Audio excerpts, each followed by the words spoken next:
Welcome back, guys. So today I've managed to get my hands on a pair of Elac Debut B5 speakers. They came boxed, so I'll give you an idea of what they're like.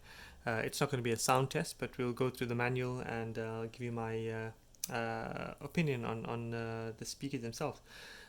Firstly, first impressions, the packaging, very nicely done. Elac, German made. Comes with a 5¼ inch aramid fiber woofer with a 1-inch cloth dome tweeter, and the boxes are very well made. Elac, they seem to be very well rated in Europe, and I think they sound decent. They have a very good bass, decent bass response, but more so for those of you that want to find a bit more about the speakers, I've got the manual here, so you can have a look. Elac Debut series speakers, and you can see the offerings in that range: the floor stander, center, and the bookshelf. So there we go. Let's go to the operating instructions in the manual. Feel free to pause and screenshot if you want to read any of this information at a later stage. Hopefully it's clear enough and the lighting is good. And as always, feel free to subscribe, click the like button, and have a look at some of our other videos. A bit more about the philosophy of Elac, some directions before use, also some safety instructions in case you were to mount them very high, just to get them mounted and pin into the wall. There we go. In terms of speaker placement, they're recommending that you place the speaker at least 1 or 2 feet away from the walls to get the best response from it. These are rear ported speakers, and I note seem to be a bit fussy when it comes to placement. There we go. We'll go through the specs as well shortly.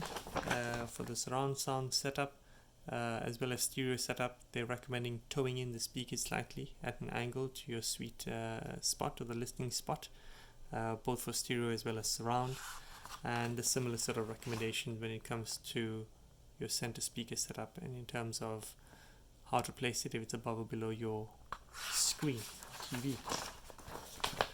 And the more important page is your specification. That's probably what you want to know a bit more about. So these are the B5. They're 6 ohm speakers, rated at 120 watts. And these are not bi-wireable, and I'll show you the rear of the speaker shortly. One thing I did like about these speakers is the attention to detail, and I'll tell you why. And this is specifically about the packaging. Anyway, just a bit more on the information on the box. There you go. These are apparently Elac Life of Sound speakers, and B5 is the one that we've got. So, what I can say, however, about these speakers is that when they came packaged, the same plastic packaging and so on, but where the grill sat, you have this cardboard frame with a bit of a cutout that shows the Elac at the bottom, and that's what I like: attention to detail. You know, if you're going to spend this much money on these speakers, you'd like them not to be damaged in any way, especially during transit. So it's a nice touch to have these between the grill itself and the board, and when that comes off, you've got a lovely looking speaker with this, they call it an aramid fiber dome driver. Almost looks like a bit of Kevlar, like similar to the B&Ws. The tweeter, as you can see, is housed in this framed bracket with this metal touch, which is absolutely solid. So it's a nice touch, protects the tweeter. There's no way you're going to get that damaged, but God help you if you get anything in that grill. I'm not quite sure how you would take that out. It looks like a bit of a tough one to do. Anyway, grills are mounted on these aluminium pins that stick out a fair bit, and the grills themselves are fairly stiff. They've got this honeycomb like mesh on it, but I'm sure they'll be liable to crack. They have some play on it. They fit quite tightly on the pins with these rubber mounts, which I struggle to take off actually.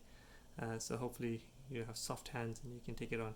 The grills are, the material is kind of melted onto the outside plastic frame. And there we have it. Elac grills. So looking at the finish, this finish on the speaker It reminds me of some of the newer Onkyo speakers. It's got that plastic kind of feel to it and that scratchable. I think it's the kind of speaker that'll mark. In fact, I would say it's similar to the Poke Reserve series in terms of the finish, the veneer itself. And you can see that the seams are nicely closed off. It seems well glued. Looking at the rear of the speaker, you've got the bass port with an Elac emblem on it. Nice touch.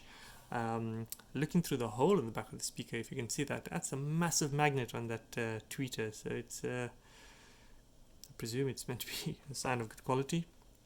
The rear of it says Elac B5, designed in California, and for the most part, like everything else, made in China.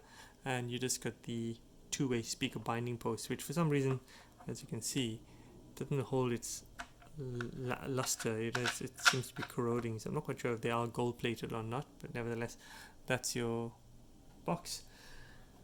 Not much more to say apart from if you do get them, I think you'll be quite pleasantly pleased with the build quality. The sound quality is decent as well. I would say, because I'm a Poke audio fan, it definitely has. I've compared them to the RTI A1s or A3s, the larger bookshelf in the Poke RTI A series, and these definitely have a better. The Elacs have a better bass response. The high end it's decent. I would say the vocals aren't as forthcoming. It's where the Pokes actually shine a bit more. They're a bit more brighter and clearer. These sound slightly muffled in comparison, but I think it's a decent and well-made speaker. So anyway, thanks for watching. These are the Elac B5s, and feel free to leave any comments.